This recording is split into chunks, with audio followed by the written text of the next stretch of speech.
Esse é o terceiro e último vídeo da série sobre a vida de três mulheres. Três mulheres que fizeram um plano para salvar tanto a própria vida quanto a geração. Elas perceberam, em dado momento da vida delas, elas perceberam que elas precisavam de um plano e incluir o plano delas no plano de Deus, né? Para que a salvação chegasse até a vida dela e até a casa dela. A primeira mulher foi Tamar, que teve um plano, e aí ela acabou tendo um filho com Judá e um filho chamado Pérez. A segunda mulher foi Raabe, ela era uma prostituta, ela ia ser morta com todos em Jericó e ela teve um plano, e através desse plano ela e toda a casa dela foi salva, né? E ela acabou se casando com Salmão. E agora eu vou falar sobre uma outra mulher, contar a história sobre uma outra mulher, que o nome dela é Noemi.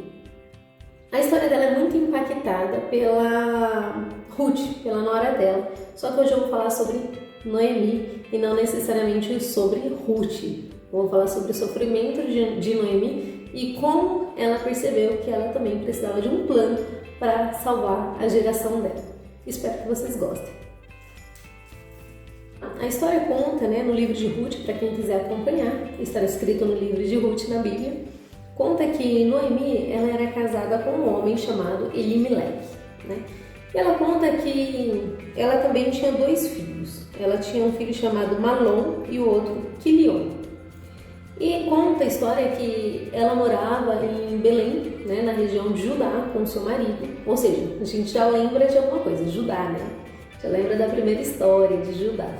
E ela morava, na região de Judá. Porém, eles decidiram, Elimeleque decide deixar, a cidade e partir para outro lugar. E eles decidiram ir para Moabe. E é interessante que aqui a gente já começa a ver um pouco da história, A gente começa a se identificar. Quantas pessoas, não deixam o próprio país, para mudar de vida? Às vezes as pessoas não conseguem ter um trabalho legal, um trabalho bacana, não vê oportunidade no próprio país, ou o país está passando em crise e decide ir embora do país. E assim foi com a família de Noemi. Elimeleque e Noemi, eles decidiram ir para Moabe, provavelmente para ter um estilo de vida melhor. Só que conta a história que fala que algum tempo depois que eles ficaram morando ali em Moabe, fala que Elimeleque morreu. Aí já começa o primeiro sofrimento de Noemi. Todo mundo sabe que a perda de um parente, a perda de alguém tão próximo, é algo que muito dolorido, É uma coisa que machuca muito, a perda, a ausência de alguém querido. E nesse caso foi justo o esposo de Noemi. Então aqui começa, dá início. Na verdade, o sofrimento de Noemi eu vejo que começou em Belém, quando ela teve que sair da sua terra, porque Moabe tinha costumes diferentes, costumes muito diferentes de Belém. Então começa por aí, esse choque, essa mudança. Eu acredito que isso, na minha opinião, eu acredito que isso tenha já feito um pouco Noemi sofrer. Porém, conta que Elimeleque morreu, e aí eu acredito que é um sofrimento maior. Mas Noemi, ela tinha dois filhos, Malom e Quilion, e eles eram casados com duas moabitas, com Ruth e com Orfa. Acontece que passado 10 anos que eles estavam morando ali, os dois filhos, Malom e Quilion, morreram. Então aí eu imagino que o sofrimento aí foi imensurável, é uma coisa que não se pode mensurar, o sofrimento da Noemi aí, porque você fica viúva, você perdeu o seu esposo e você perdeu os seus dois filhos, é um sofrimento, é terrível passar por uma situação dessa na vida. Acontece que durante todo esse sofrimento, essa tristeza, essa angústia, Noemi escuta que Deus tinha se lembrado do povo em Belém, que Belém estava sendo abençoado novamente, e ela decide voltar para Belém. E aí ela vai se despedir da nora dela, das duas noras, e fala, E é interessante que ela fala bem assim para elas. Ela fala: voltem para casa e fiquem com as suas mães. Que o Senhor seja bom para vocês, assim como vocês foram boas para mim e para os falecidos. Ou seja, elas ainda permaneciam viúvas, o Senhor permita que vocês casem de novo e cada um tenha o seu lar. E aqui a Noemi desobriga as noras de permanecerem viúva, né? É como se ela estivesse dando a carta para as duas, falando: olha, vocês estão livres novamente, vocês podem se apaixonar novamente, vocês podem casar novamente e ter um novo lar, que nem elas falam, e tenha o seu lar. Porém, conta a história que as duas começaram a chorar, né? As duas noras começaram a chorar alto, né? E imagino um choro e tal, porque relata, né, que elas choraram alto e falaram: não, por favor, não faça isso, né? Não nos deixe. Daí ela fala: não voltaremos, né? Nós iremos com a senhora e ficaremos com o seu povo. As duas se solicitam para isso. Aí ela fala: não, voltem, minhas filhas, porque querem comigo, por que vocês querem comigo? Daí ela fala: mesmo que eu tivesse um marido, mesmo que lá em Belém eu encontre alguém e tenha filhos, não vai dar tempo desses filhos crescerem e casar com vocês de novo, né? E aí ela pega e uma das noras, né, a órfã, pega e fala que dá um beijo na Noemi e vai embora e decide voltar. E aí ela vê que Ruth fica, né? Porém, ela dá um recado para Ruth, ela fala: olha, a sua cunhada voltou para o seu povo e seus deuses, volte você também para casa com ela. E aí é interessante a decisão de Ruth, né? Ruth era muito decidida. Ela falou assim: não me proíba de ir com a senhora, nem me peça para abandoná-la. Onde a senhora for, eu irei, e onde morar, eu também morarei. O seu povo será meu povo e o seu Deus será o meu Deus. Onde a senhora morrer, eu morrerei também, e ali serei sepultada. Que o Senhor me castigue, se qualquer coisa que não seja a morte, né, me separar da senhora. Ou seja, é interessante que Noemi, ela cria em Deus de uma maneira assim muito forte, tão forte que impactou a vida de Ruth, que Ruth também passou a crer. A Ruth realmente ela teve uma conversão no coração dela e ela falou: eu não vou abandonar esse Deus. Abandonar Noemi seria abandonar a Deus. Mas o nosso foco hoje na história é na Noemi. E aí as duas voltaram para Belém, né? A Ruth foi com ela, a Noemi voltou e Ruth foi com ela. E chegando lá em Belém, fala que as pessoas olhavam para ela, né? Imagina, a mulher já estava sofrendo, é todo um quadro, né? Uma história, um quadro de sofrimento, onde perdeu o marido, perdeu os filhos, né? Saiu daquele lugar em busca de uma esperança e pior, perdeu mais e voltou de mãos vazias, né? Sem ninguém. E aí quando as pessoas encontraram, começou aquele, né, cochicho, né? Todo aquele: ai, Noemi voltou. E aí as pessoas perguntavam: esta é a Noemi? E aí a Noemi responde, ela fala: não me chamem de Noemi, a feliz. Ou seja, o nome dela, né, remetia ao que? A felicidade. Noemi, a feliz. Aí ela fala: me chamem de Mara, a amargurada, porque o Deus Todo-Poderoso me deu muita amargura. Quando saí daqui, eu tinha tudo, ela fala, mas o Senhor me fez voltar sem nada. Então, por que me chamar de feliz? Se o Deus Todo-Poderoso me fez sofrer e me deu tanta aflição. Ou seja, ela falou: não, eu não sou mais a Noemi, a feliz, agora eu sou a Mara, a amargurada. Então ela pediu para as pessoas chamarem ela de Mara, porque Mara representava a situação dela no momento, né? E aí conta a história que elas tinham, a Noemi tinha um parente, né? Um parente próximo chamado Boaz. E esse era um homem muito abençoado, relata na história que os trabalhadores, né, tinham uma certa, parece uma afinidade com eles, pelo que relata como ele cumprimenta os trabalhadores e os trabalhadores respondem a ele. Parece de muita paz, né? Parece um homem muito bom. E várias partes relata que ele era um homem bom. E aí fala que a Ruth vai trabalhar no campo, no campo dele. E ele percebe isso, ele vê isso, ele fala: nossa, que bacana, né? Ela tá fazendo um esforço pela sogra, né? Ela não precisava de ter vindo para cá, para Belém. Ele nota, ele percebe a bondade de Ruth. Ele fala: a Ruth não precisava de ter vindo para cá. né, com esse povo estranho, que não é o povo dela, e ajudar a sogra dela. Ela poderia simplesmente se casar de novo lá e ter uma vida melhor.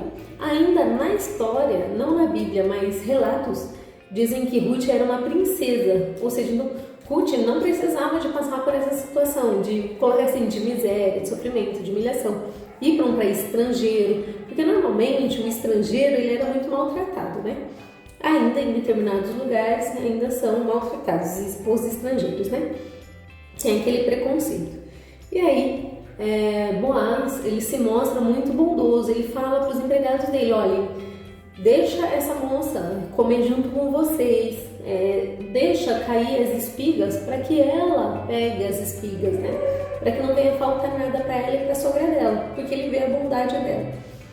E aí é interessante que ele fala para Ruth, né, olha, não vai catar, tem no versículo 8 ele fala, né, escute minha filha, não vai catar espigas em nenhuma outra plantação. Fique aqui e trabalhe perto das minhas empregadas. Preste atenção e fique com elas no campo, onde vão cortar espigas. Eu dei ordem aos empregados para que não mexerem com você. Quando ficar com sede, beba da água que os empregados tirarem para beber. Aí fala que Ruth se ajoelhou, encostou o rosto no chão e disse, por que o Senhor é tão bom, né? E reparou em mim, que sou uma estrangeira. Ele falou, eu escutei que você saiu, né? Que você deixou seu pai, sua mãe, a sua pátria e veio viver entre gente que não conhecia.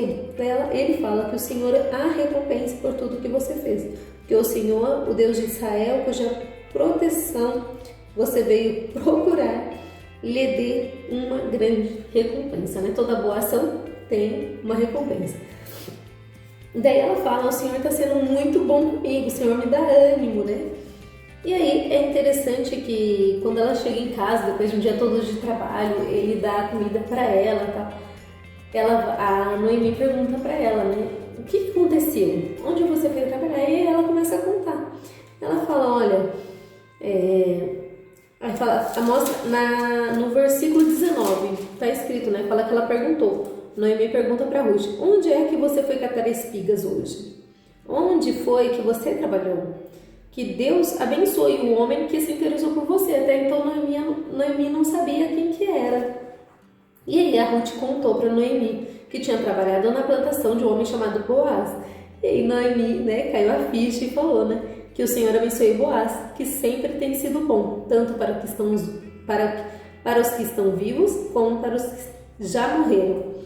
E aí fala, esse homem, aí ela percebe, ela lembra, né? Esse homem é nosso parente chegado e é um dos responsáveis por nós. Ou seja, lembra da pessoa que vai fazer permanecer a geração do falecido? Então, Boaz era uma dessas pessoas que podia, vamos falar assim, restituir a memória do esposo de Ruth, ou seja, da família de Noemi. Então Ruth disse, além de tudo isso, ela contou tudo aquilo, né? Daí ela fala, além de tudo isso, ele diz que eu posso continuar trabalhando com os seus empregados até acabar a colheita. Aí ela fala, né? É bom que você vá com as empregadas dele, porque talvez se você for procurar um outro lugar para trabalhar, pode ser que você seja humilhada, né? Por conta dela ser uma estrangeira. Aí fala que Ruth trabalhou e pegou, né, as espigas, catou as espigas até terminar a colheita da cevada e do trigo. E continuou morando com a sua sogra.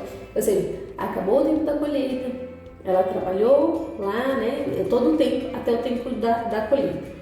E é interessante que, pensa só, tudo nesse cenário, né? Noemi veio porque sabia que Deus tinha se lembrado, as coisas estavam bem, né? A economia daquele lugar estava indo bem. E aí ela vem, e aí Ruth trabalha, e aí Ruth é abençoada no seu trabalho, né? É abençoada através de um homem que era um parente da Noemi, e trabalha, né? Recebe como se fosse o seu salário, né? Ela recebe daquilo que ela fez, né? Só que aí um dia, fala que aqui mostra, parece um espaço, um tempo, fala que um dia Noemi disse a Ruth, minha filha, preciso arranjar um marido para você, a fim de que você tenha um lar. Ou seja, Noemi percebeu que o tempo estava passando e ela precisava de ter o quê? Um plano, né? Aí caiu a ficha dela. Eu preciso de ter um plano. Ela sabia que Deus tinha um plano sobre o povo. Ela sabia que Deus tinha um plano, né, sobre o quê? A geração, né, de Jacó, sobre os filhos de Jacó. E ela sabia que ela também precisava de um plano. Ela tinha vivido muito sofrimento, só que Ruth foi muito boa com ela. E ela falou, não é justo eu deixar Ruth cuidando de mim para sempre. Eu preciso de dar um lar para Ruth. O que também seria uma maneira de resgatar a memória da família dela. E ela percebeu que ela precisava de um plano. E aí ela fala, né, minha filha, preciso arranjar um marido para você, a fim de que você tenha um lar.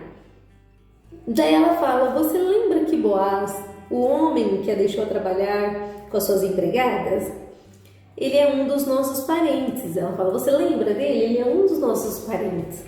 Né? Pois bem, essa noite ele vai debulhar a cevada, ou seja, já tinha a colheita, né? Então já era o momento de debulhar a cevada. Ela fala, faça o seguinte, lave-se, ponha perfume, vista o seu melhor vestido, depois vá até o lugar onde Boaz está trabalhando, mas não o deixe saber que você está ali.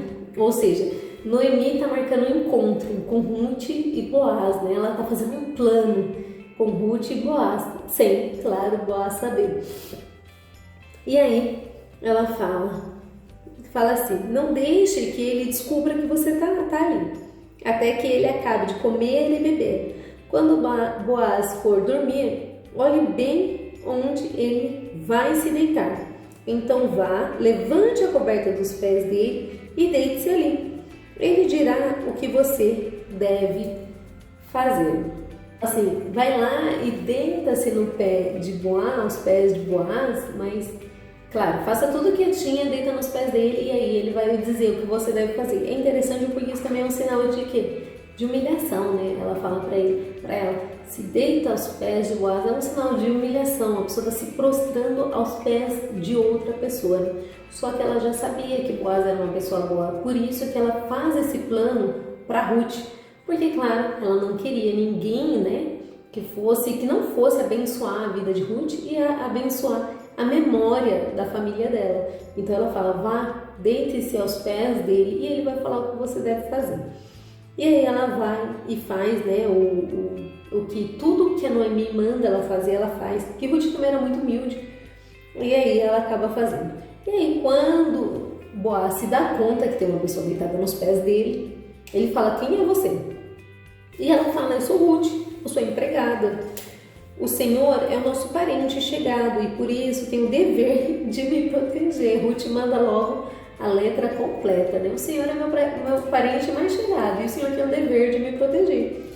Daí ele fala que o Senhor a abençoe, minha filha. Você está mostrando maior lealdade à família do seu sogro naquilo que está fazendo agora do que naquilo que fez pela sua sogra, pois você não foi procurar um homem mais moço, fosse rico ou fosse pobre. Então é interessante que ele mostra que Ruth ela poderia, né?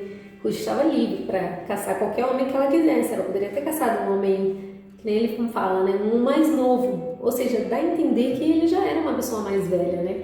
E ela poderia, simplesmente, Ruth poderia ter ido atrás de outra pessoa, seja rico ou pobre, mas de alguém que fosse mais jovem do que ele. E aí ele fala, agora minha filha, não tenha medo. Na cidade, toda a gente sabe que você é uma mulher direita. Vou fazer tudo o que me pede. De fato, eu sou seu parente chegado e sou responsável por você. Mas acontece que há uma outra pessoa, um outro homem que também é seu parente, até mais chegado do que eu. Aí conta a história que ele fala, né? Fica aqui até o resto da noite, de madrugada você vai se levantar e vai embora, né? Para que ninguém te veja. E aí ele fala assim, ó, fica aqui, descansa, eu vou te dar mais cevada, eu vou te dar alimento para você voltar. É interessante que essa ação, Ruth chegar na casa de Noemi com um saco de cevada, com um saco de alimento, é uma confirmação de que o plano teria dado certo, ou o plano estaria a caminho de dar certo, porque ele foi bondoso com ela e reconheceu, né, o que ela fez.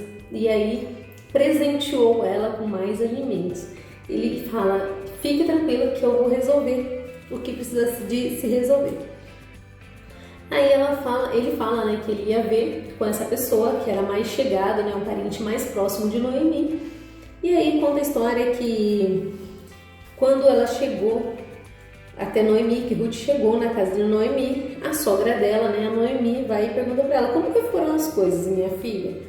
Daí Ruth contou tudo que Boaz tinha feito por ela e disse ainda: ele também me deu toda esta cevada e disse: não volte para casa sem levar alguma coisa para a sua sogra.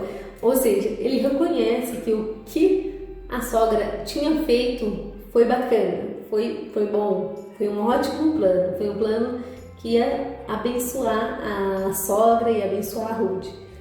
Daí fala assim, aí a Noemi fala, né?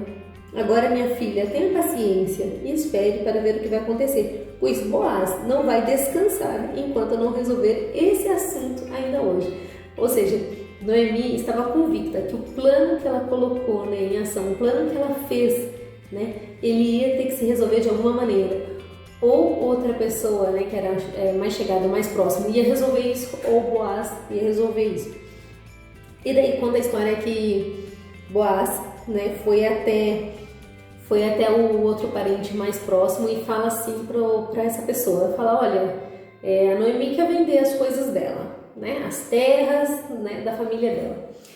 E aí ele fala: você é um parente mais próximo do que eu, né? Se você quiser comprar, compre, porque senão eu vou exercer o meu direito de comprar e vou comprar.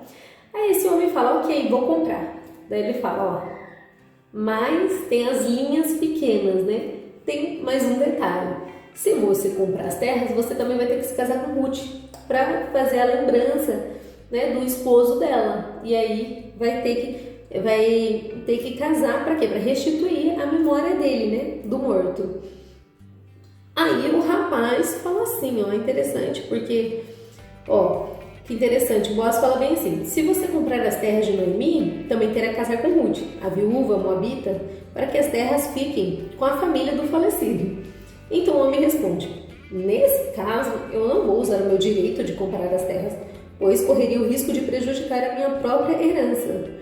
Mal sabia ele que se ele casasse com Ruth, ele ia entrar para a história, que ele ia entrar, ter um livro na Bíblia contando sobre ele, né? Mas ele não quis, porque ele não quis se prejudicar. Daí ele fala: use você o meu direito, eu prefiro não fazer isso. Compre, ele fala: compre você as terras.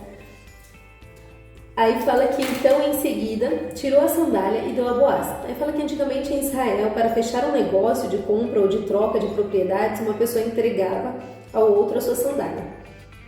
Aí Boaz disse às autoridades e a todo o povo, né? Eles tinham acabado de fazer negócio, tinham feito contrato de compra e venda, né? E aí fala assim: hoje vocês são testemunhas de que eu comprei de Noemi tudo que era de Elimeleque, e de Quilion e de Malom. Também casarei com Ruth, a moabita, viúva de Malom, para que a propriedade continue com a família do falecido. Assim o nome de Malom será sempre lembrado no meio deste povo e na sua cidade natal. Hoje vocês são testemunhas disso. A gente percebe que como que ele era um homem bom, né? Ele era tão bom a ponto de comprar, a ponto de casar com Ruth e restaurar a família de Malom, né? Graças a Deus, ele está na Bíblia exatamente por isso, porque às vezes as pessoas falam, né, que não deve ser bom, né? Mas a gente vê como foi um homem tão bom, foi tão abençoado, que abençoou a família de Noemi, né? Aí fala, todos responderam: sim, nós somos testemunhas. E as autoridades disseram a Boaz: olha que linda essa parte. O Senhor faça com que essa mulher que veio para o seu lar seja como Raquel e Leia, que deram muitos filhos a Jacó, tornando-se assim as mães da nação israelita. Que você seja rico. Olha só que coisa, né? Eles abençoaram ele. Que você seja rico, famoso, ou seja, riqueza, também fama. Que você seja rico, famoso, é verdade, porque ele ficou rico e famoso, né? Tem até a história dele na Bíblia. Famoso em Belém, Efrata, que os seus filhos, aí fala assim, ó, que os filhos que o Senhor lhe der neste casamento, ou seja, no casamento com Ruth, faça com que sua família seja como a família de Pérez, filho de Judá e Tamar. Olha que interessante, né? As pessoas falam para ele, né, que os seus filhos, né, seja como Pérez, como a família de Pérez. E a gente vê lá, né, no começo da história, né? A primeira história, né, se Tamar não tivesse tomado aquela decisão, não tinha chegado aqui, né? O nome dela não estaria aqui, o nome do filho dela não estaria aqui. Fala assim, ó, que a sua família seja como a família de Pérez, filho de Judá e de Tamar. Então Boaz levou Ruth para casa para ser sua mulher. Aí fala que eles tiveram relação, né? Eles se casaram e tiveram um filho. E aí as pessoas pegaram e falaram assim para Noemi: louvado seja o Senhor, que lhe deu hoje um neto para cuidar de você. Que este menino venha a ser famoso em Israel, que ele seja um consolo para o seu coração e lhe dê segurança na velhice. A sua nora, a mãe do menino, a ama. Ou seja, eles falaram assim: Ruth te ama, Noemi, né? Ela te ama, ela vale para você mais do que 7 filhos. Ou seja, Noemi, em meio a todo aquele sofrimento, né, ficou viúva, perdeu 2 filhos. Só que ela recebeu um presente muito maior, né? Ela recebeu Ruth, e Ruth valeu mais do que 7 filhos para ela, né? Ou seja, mudou a história dela, das duas, né? E por quê? Porque Ruth foi muito humilde em aceitar o plano de Noemi, né? Porque Noemi fez um plano, né? A Noemi tinha um plano, ela acabou entendendo que ela precisava de um plano, de arranjar um marido para Ruth. E aí fala que Noemi pegou o menino no colo e cuidou dele. Ao vê-lo, as mulheres da vizinhança diziam: nasceu um filho para Noemi, e lhe deram o nome de Obed. Aí fala que Obed veio ser o pai de Jessé, que foi o pai do rei Davi. Fala assim, olha que interessante. Ou seja, Noemi, teve a sogra dela, né? A sogra dela teve um filho que deu o filho para ela, que foi o filho Obed. Fala que Obed foi o pai de Jessé, que foi o pai do rei Davi. E fala assim, quando acaba o último versículo desse livro, é tão interessante que fala assim: os antepassados de Davi, desde Pérez, ou seja, começou a contar os antepassados de Davi através de Pérez, através da história de Tamar. Tamar e Judá, Tamar teve um plano. Fala assim, os antecedentes deles são Pérez, Esrom, Ram, Aminadab, e daí a gente vê um nome bem interessante aqui: Naasson, Salmão e Boaz, Obed e Jessé. Ou seja, Pérez foi do plano de Tamar. Salmão, sabe quem fez Salmão? Casou com Raabe. Lembra do plano de Raabe? E Salmão está aqui na história. E finalizou com quem? Aí veio Boaz, que casou com a Ruth, e teve Obed e Jessé. Olha que interessante, 3 mulheres, 3 histórias fantásticas, mas só foi possível porque elas tomaram uma decisão. Só foi possível porque diante do sofrimento delas, né? Aqui a gente vê, né, 2 estavam viúvas, sem filho, uma estava sendo ameaçada de morte, ia morrer toda a família, né? Essa última, a Noemi, estava no fundo do poço, não tinha ninguém, só tinha a nora, e aí, diante disso, essas 3 mulheres, elas perceberam que elas precisavam de um plano, de colocar um plano em ação. Então eu espero que essas 3 mulheres venham impactar a sua vida. Eu espero que você tenha gostado muito dessas histórias e venha, assim como elas, né? Venha tirar exemplo delas e também faça o teu plano, né? Perceba, entenda que o plano de Deus, ele já foi traçado. Como eu falei no primeiro vídeo, de Gênesis a Apocalipse, já está feito, né? Na Bíblia já está escrito Gênesis e Apocalipse. Já está feito, já tem um plano feito. Mas agora a pergunta é, qual é o teu plano? Você tem um plano? Você tem um plano para mudar a tua vida? Você tem um plano para mudar a tua história, para salvar a tua família, para salvar a tua geração, os teus filhos, o teu futuro, né? Eu não sei o que Deus colocou no teu coração, se é um trabalho, se é um projeto, se são filhos, né? Mas O que eu creio que é muito importante é ter um plano e incluir esse plano dentro do plano de Deus, tá certo? Espero que vocês tenham gostado, né? No demais, que Cristo fale ao vosso coração e até mais. Um beijo, fica com Deus.